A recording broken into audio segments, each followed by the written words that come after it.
আসসালামু আলাইকুম। বাংলাদেশের জাতীয় বাজেট 2026-27 সম্পর্কে আজকে আমরা জানব। গত 11 জুন 2026 ইংরেজি তারিখে বর্তমান বাংলাদেশ সরকারের অর্থমন্ত্রী আমির খসরু মাহমুদ চৌধুরী এই বাজেটটি প্রণয়ন করেন। এই বাজেটের ক্রম 55তম।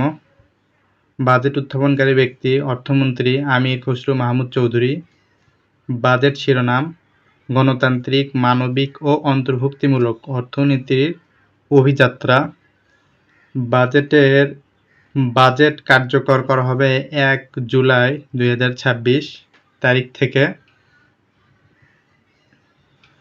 বাজেটের আকার 9,38,000 কোটি টাকা, যা জিডিপির 13.9%। রাজস্ব আদায়ের লক্ষ্যমাত্রা 6,95,000 কোটি টাকা। ঘাটতি বাজেট 2,43,000 কোটি টাকা।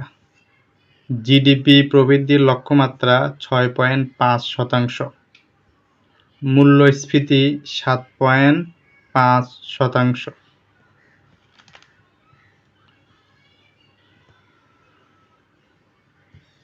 বাজেটের ধরন: ঘাটতি বাজেট। বাজেটের সর্বোচ্চ বরাদ্দ জনপ্রশাসন খাত, দ্বিতীয় সর্বোচ্চ বরাদ্দ শিক্ষা খাত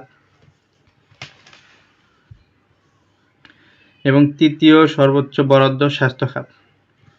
এই বাজেটে করমুক্ত আয়সীমা: সাধারণ ব্যক্তি 3,75,000 টাকা,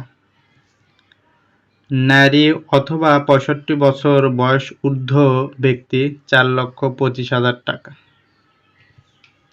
তৃতীয় লিঙ্গ ও প্রতিবন্ধী 5 লক্ষ টাকা, যুদ্ধাহত মুক্তিযোদ্ধা